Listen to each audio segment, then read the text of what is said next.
हाय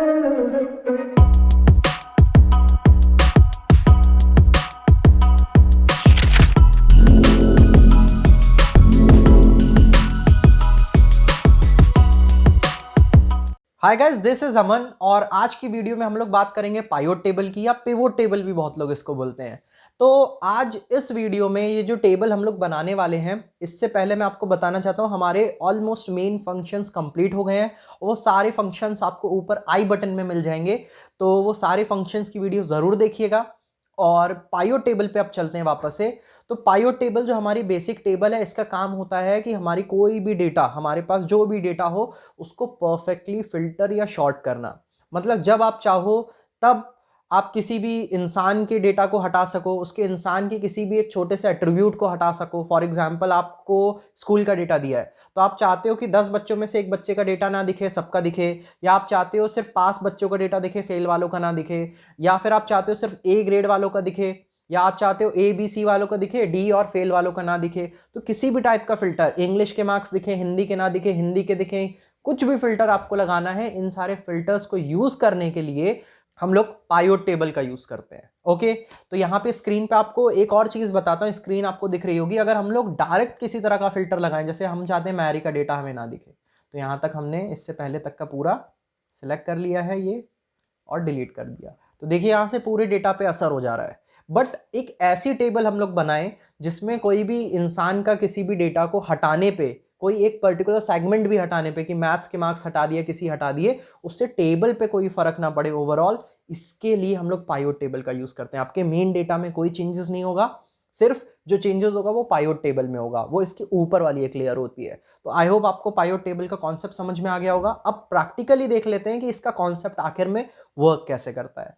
तो यहाँ पे पाइवट टेबल को वर्किंग में लाने के लिए सबसे पहले हम लोग क्या करेंगे, पूरी टेबल को सिलेक्ट कर लेते हैं। बहुत ईजी काम है।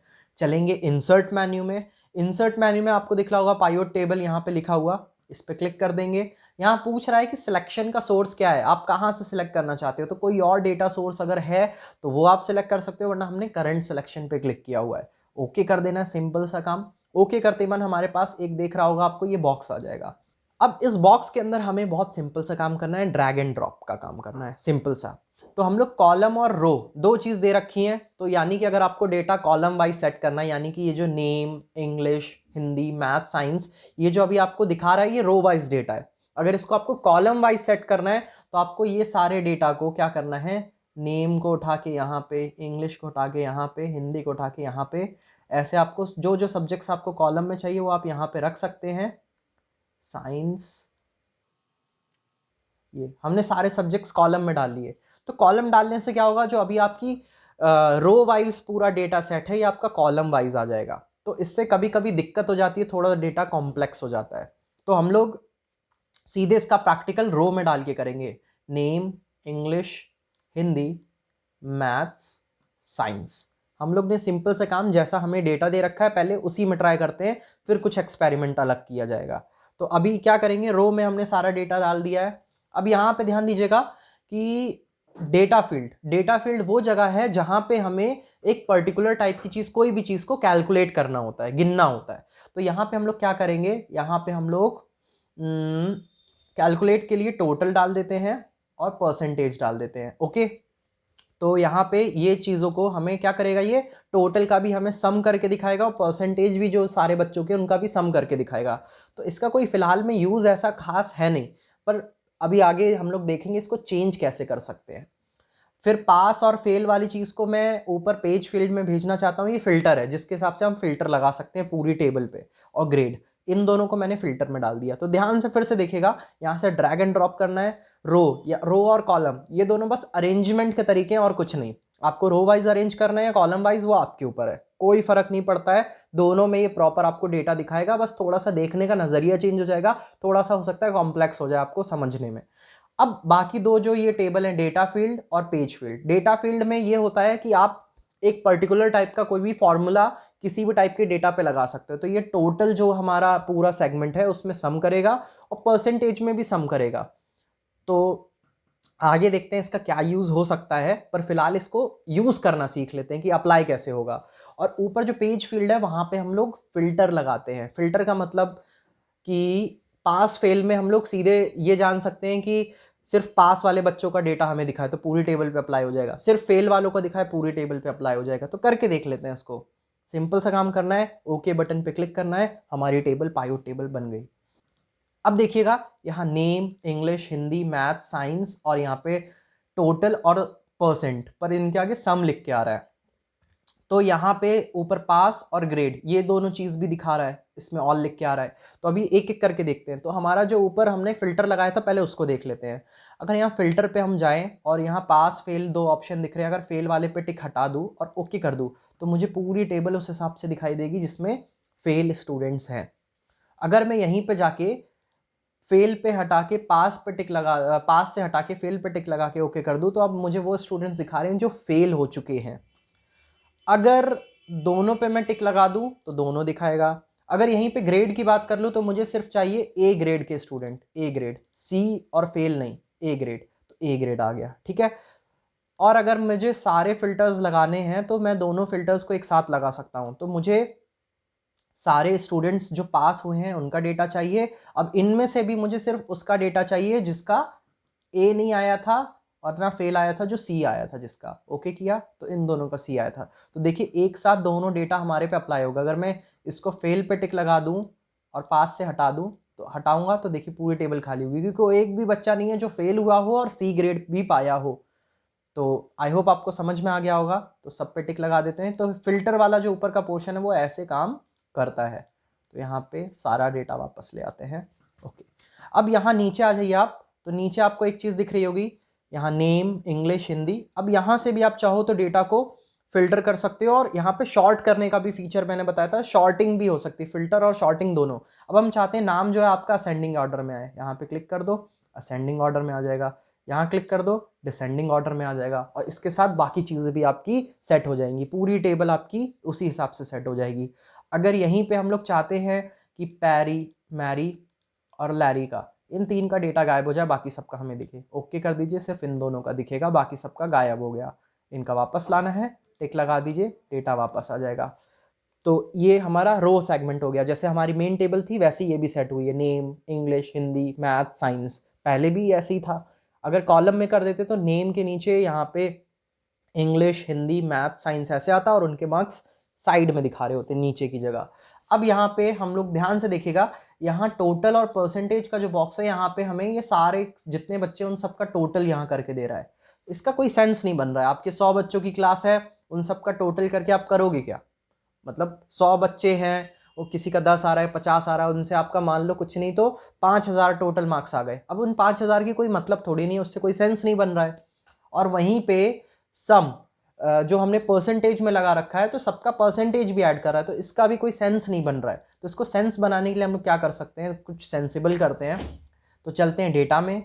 यहाँ पे आपको दिखेगा पायोट टेबल, इंसर्ट और एडिट। तो यहाँ पे जाके हम लोग इसको री एडिट कर सकते हैं। यहाँ जाएंगे और ये डेटा फील्ड जो लिखा हुआ है सम और ये, तो इसमें डबल क्लिक कर देना है, सिंपल सा काम। ये बॉक्स खुलेगा। अब आप यहाँ ये डिसाइड कर सकते हो कि इस टोटल वाले बॉक्स के साथ करना क्या है।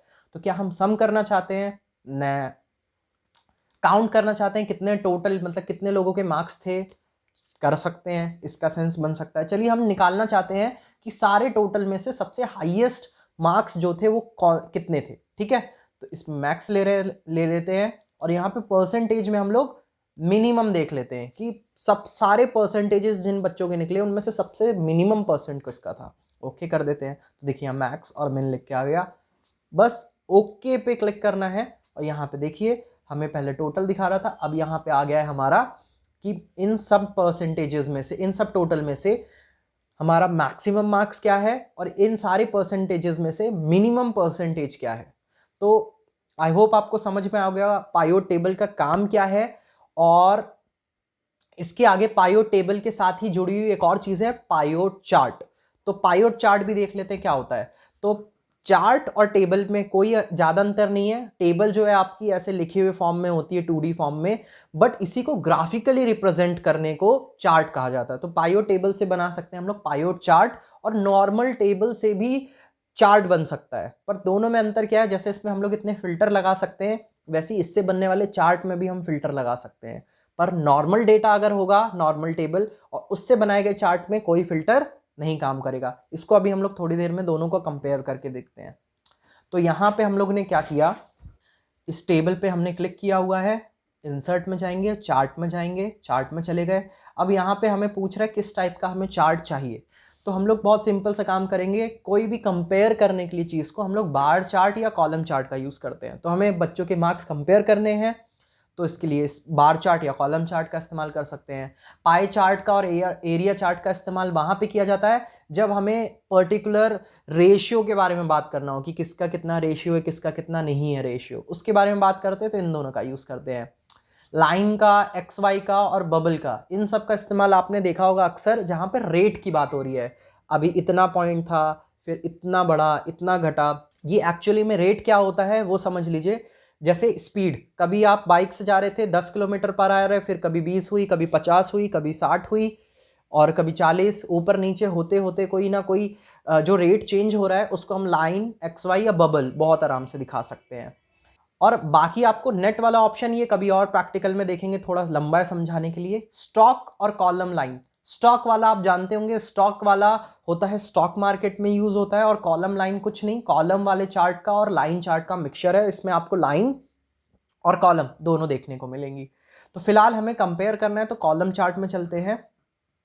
कॉलम चार्ट में जाने के बाद यहाँ पे हम लोग क्लिक करेंगे फिनिश पे, और यहाँ पे हम अपने टाइप से डेटा सेट भी कर सकते हैं। जैसे कॉलम चार्ट में ऑप्शन दिया है सेकंड वाला भी, तो यहाँ से एक साथ सेकंड वाले दोनों डेटा को कंपेयर कर सकते हैं। पहले वाला ही मुझे ज़्यादा सही लग रहा है, फिनिश कर लेते हैं। अब देखिए यहाँ पे, अब ये चार्ट हमारे सामने रेडी है। यहाँ पे ब्लू कलर से जो बार हैं ये सारे आपको दिखा रहे हैं मिनिमम मैक्सिमम मार्क्स, और जो आपके ऑरेंज वाले हैं वो इनके मिनिमम परसेंटेजेस दिखा रहे हैं टोटल के। तो यहाँ पे देखा जाए तो सबसे ज़्यादा आपके जो मार्क्स आए हैं वो हैरी के आए हैं, और हैरी के जो टोटल मार्क्स है ऑलमोस्ट 350 के थोड़ा सा 350 से कम है, पर अच्छे खासे मार्क्स आए हैं। सेकंड नंबर पे मैरी, फिर ऐसे सबके मार्क्स हमें यहीं से ही बिना नंबर देखे हम बता सकते हैं किसके हाईएस्ट किसके लोएस्ट हैं। अब हम चाहते हैं जो बच्चे सिर्फ पास हुए हैं उनके मार्क्स देखें, ओके कर दीजिए। तो 3 बच्चे पास हुए हैं, उनके मार्क्स सामने आ गए। अगर हम चाहते हैं कि जिन बच्चों का सी ग्रेड, ए और सी ग्रेड आया था, या फिर सिर्फ ए ग्रेड आया था, उन बच्चों का देखें, तो एक ही बच्चा जिसका ए ग्रेड आया था, कोई बात नहीं, सी वालों से भी कंपेयर कर लेते हैं। तो ए और सी के 3 ग्रेड, 3 ऐसे बच्चे थे जिनका ए और सी आया। तो अब हम चाहते हैं यहाँ पे कि सिर्फ फेल वाले बच्चों का कंपेयर करें, ए और सी को हटा दो। तो 2 बच्चे थे जिनका हम कंपेयर करके देख सकते हैं ऑलमोस्ट सेम मार्क्स हैं। तो यहाँ से हम ये सारे फिल्टर्स जो पाइवट टेबल में लगाते थे वो चार्ट में लगा सकते हैं। अब नेम के हिसाब से भी फिल्टर हो सकता है। अब हमें हैरी और जेरी का मार्क्स नहीं चाहिए, टिक हटा दीजिए, ओके कर दीजिए, बाकी 3 के आ गए। बाकी इसको नॉर्मल कर लीजिए, ठीक है, ओके कर दीजिए, सबके आ गए। हम लोग चाहते हैं इंग्लिश में तो खैर फिल्टर नहीं कर पाएंगे, यहाँ नंबर ही दे रखा है, कोई मतलब नहीं फिल्टर करने का। तो इस हिसाब से हमारा पायोट टेबल और पायोट चार्ट वर्क करता है। तो पायोट टेबल अगर आप बनाते हैं तो पायोट चार्ट जो है आपका, उसमें भी आप सेम फिल्टर लगा सकते हो जो उसमें लगाते हैं। बट अगर नॉर्मल टेबल होगी तो उसमें कैसे चार्ट बनेगा, चलिए अब वो भी देख लेते हैं। तो यहाँ पे इस टेबल को हम लोग कर लेते हैं डिलीट, और बेसिकली चलते हैं। चलिए अब नॉर्मल डेटा के साथ देख लेते हैं। तो ये हमारी नॉर्मल टेबल है, इसमें कोई भी हमने चेंजेस नहीं किए हैं। अब इसके साथ बना के देख लेते हैं। इसको पूरा सेलेक्ट किया हमने, इंसर्ट में गए, सीधे अब नॉर्मल टेबल से नॉर्मल चार्ट बनाएंगे, ओके किया। अब यहाँ पे आप सीधे देख लीजिए, फिनिश कर देते हैं, वही जो पुराना लिया था वही ले लेते हैं। तो यहाँ सारे मार्क्स दिख रहे हैं, English, Hindi, math, science, total, percentage, pass, grade, इस हिसाब से ये आ गया है। सबके मार्क्स दिखा रहा है। हैरी के सबसे ज़्यादा देखिए टोटल, ये सबसे जो पीक वाली लाइन है, सबसे बड़ी बड़ी लाइन, ये उनके टोटल को दिखा रहा है, रिप्रेजेंट कर रहा है।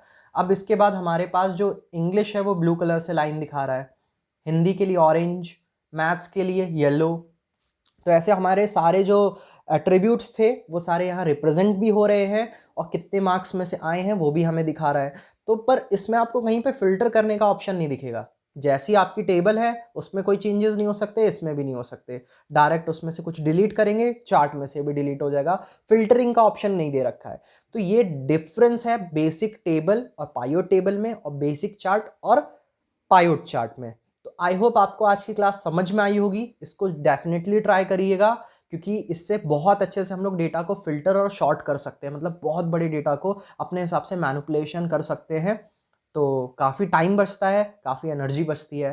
तो आज की क्लास के लिए बस इतना ही। आई होप मज़ा आई होगी आपको, और ऐसी और वीडियोस अगर आपको चाहिए और अच्छी अच्छी वीडियोस आने वाली हैं फ्यूचर में, तो प्लीज़ सब्सक्राइब करें। अगर आप नए हैं चैनल पे तो प्लीज़ लाइक और शेयर ज़रूर करें, क्योंकि ये एक बूस्टर की तरह हमारे लिए काम करता है और ऐसी और इंटरेस्टिंग वीडियोस बनाने के लिए और हमें मोटिवेट करता है। So guys, pack up.